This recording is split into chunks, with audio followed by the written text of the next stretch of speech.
आज सबसे पहले लोहड़ी की लख लख बधाइयाँ। आप सभी का स्वागत अभिनंदन करती हूँ आपकी अपनी होस्ट दोस्त डॉक्टर वायरा की 5 मिनट की स्टोरी में। 5 मिनट की स्टोरी। राम राम करदा सब जग फिरे, राम न पायो जाए। राम सिर्फ मुंह से राम राम कहने से नहीं मिलते हैं, राम को मन से ध्याना होता है।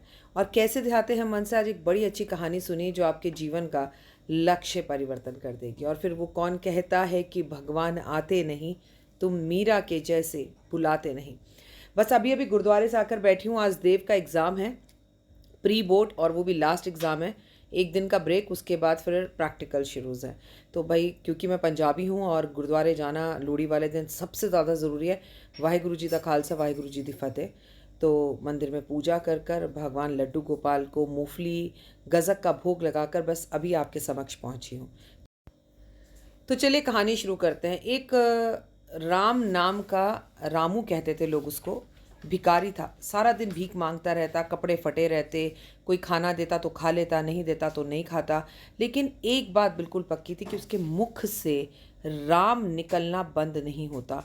वो दिन रात राम राम राम करता रहता। घूमता फिरता जो है यमुना नदी के किनारे पहुंच गया।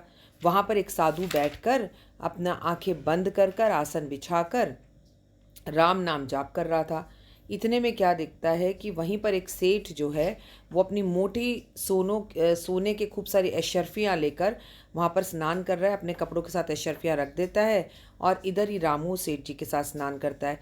रामू स्नान करता जाता है, सेठ जी एक डुबकी लगा के ठंड के मारे बाहर आ जाते हैं।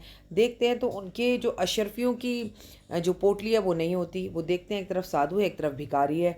तो वो कहते हैं तो साधु संत आदमी है, समाज को त्याग चुका है, धन दौलत मोह माया से इसको क्या लेना देना। लेकिन ये फटीचर भिखारी है और हो ना हो इसने ही मेरे धन की पोटली ली है।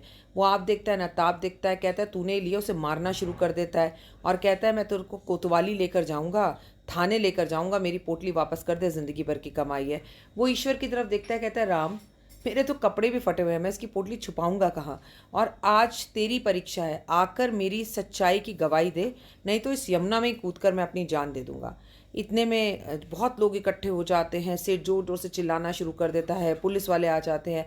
इतने में राम जी आते हैं। कैसे? एक हवा का जोरदार झोंका चलता है और जो साधु बैठा हुआ होता है वो चादर जो उसने नीचे आसन में बिछा रखी होती है वो साधु के मुंह पर आकर गिर जाती है और आसन के नीचे पोटली सबको दिख जाती है। और सब साधु उस सेठ से लड़ाई करते हैं, रामू को बचाते हैं और साधु को अंदर कर दिया जाता है। तो कहते हैं राम जब भी जपो तो इतने मन से जपो कि राम को भी आपके लिए धरती पर आना पड़े। और केवल साधु संत के कपड़े पहन लेने से, माला धारण करने से कोई साधु नहीं बन जाता। साधु इंसान मन से होता है।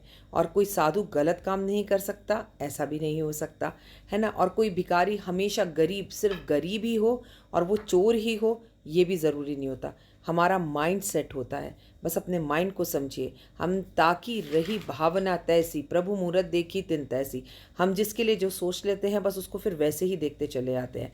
अपनी बुद्धि और विवेक का प्रयोग करें। और आज लोहड़ी वाले दिन अपने घर के बच्चों के लिए पॉपकॉर्न, फुलियाँ, पतासे लाए हैं, वो ज़रूरतमंद बच्चों में भी ज़रूर बांटें।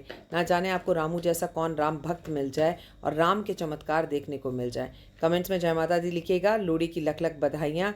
मानो तो मैं गंगा माँ हूँ, ना मानो तो बहता पानी। ईश्वर पे पूरी आस्था और विश्वास रखिए, आपके कर्म काटने ईश्वर